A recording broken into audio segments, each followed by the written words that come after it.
Tu es donc chef d'entreprise, Oui. hein. Est-ce que je peux te demander sous quel statut juridique? Alors il y a une entreprise opérationnelle, comme beaucoup de gens, avec une holding au-dessus. Donc la holding est une SAS et l'entreprise opérationnelle est une SARL. D'accord, ok. Est-ce que tu connais là de mémoire ton taux d'imposition, c'est-à-dire combien l'entreprise doit payer d'impôts, toute taxe, enfin tout impôt confondu?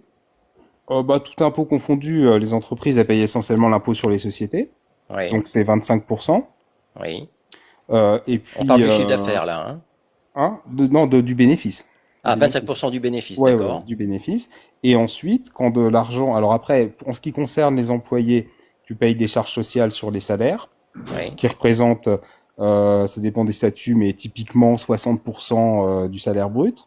Et puis, quand tu distribues de l'argent aux actionnaires, en l'occurrence essentiellement moi, parce que je suis l'actionnaire majoritaire de mon entreprise, tu Hmm. payes 31,4% maintenant sur les dividendes. Donc ça te fait, par rapport à l'argent gagné par l'entreprise, soit tu verses des salaires et donc ça coûte, dans ce cas-là, c'est pas fiscalisé à l'IS, hein, ça Hmm. coûte 60% du salaire en charge sociale. C'est pas que des impôts, c'est aussi bah, tu achètes tes droits à la retraite, etc., etc. Donc c'est des Hmm. cotisations pour une certaine partie.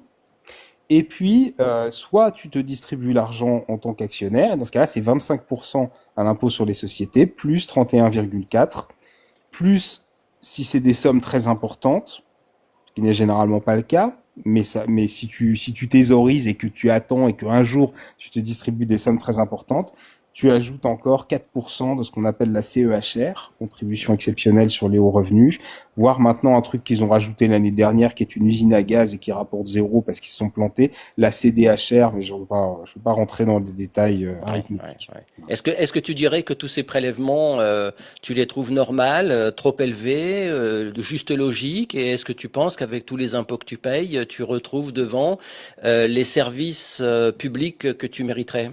Tu poses la vraie question. Moi, je suis pas fondamentalement gêné par payer un petit peu plus de 50% de l'argent gagné, si tu veux, d'une manière ou d'une autre, à condition que j'ai le sentiment que cet argent est bien employé.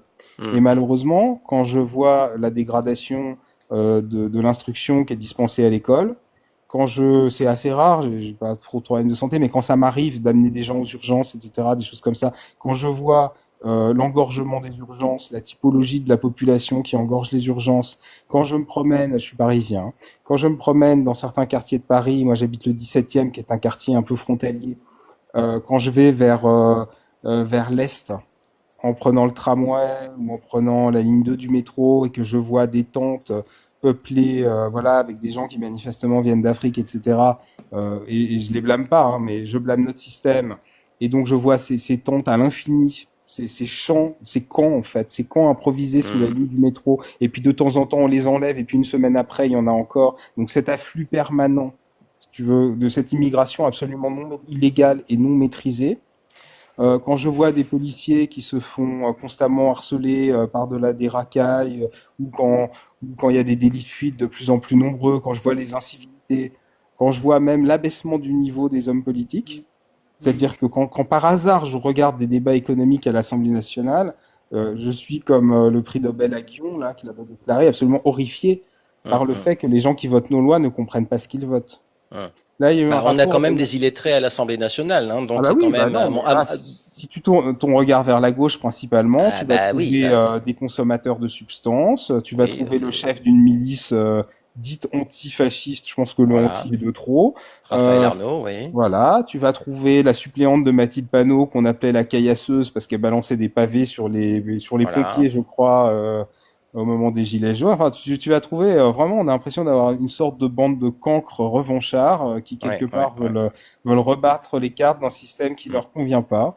mm, Et c'est vrai que ça fait, enfin, c'est terrifiant quelque part mm. cette baisse de niveau. Est-ce que tu penses, et ce sera ma dernière question, est-ce que tu penses que si une législative était organisée demain, tu penses que les Français ont compris ce qu'on est en train de décrire? Est-ce que tu penses que l'Assemblée serait composée différemment de ce qu'elle est aujourd'hui? Ou alors est-ce que les Français referaient à peu près la même chose avec les trois blocs?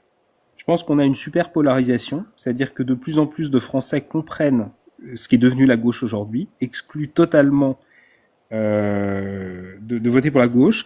Je pense qu'on aurait trois blocs à nouveau. Je pense que par contre, ce qui change à mes yeux, c'est que une partie des électeurs du bloc central, qui peut-être il y a quelques années auraient voté à gauche en réflexe, tu sais, voilà, les heures sombres arrivent, etc., etc., ne sont beaucoup moins sensibles à ce discours. Et je pense oui, pour prendre des termes consacrés, le barrage républicain s'inverse. Ouais, j'espère qu'il s'inverse assez. On va voir. C'est la seule tendance. Et puis je trouve aussi que peut-être, puis ça c'est un peu mon cheval de bataille. Je trouve que le discours sur le plan économique libéral est un tout petit peu plus audible. Alors c'est vraiment c'est très léger parce qu'on est un pays c'est le qui est début pas du sorti commencement. d'Alger. Je trouve qu'il y a un petit quelque chose quand même, un petit frémissement. Voilà. Donc je suis pas complètement pessimiste par rapport à ça, mais si on devait revoter, on aurait à nouveau 3 blocs avec peut-être un petit peu plus de droite quand même. Mais ce qu'il faudrait, c'est que ce que j'aimerais franchement, c'est surtout que la gauche recule.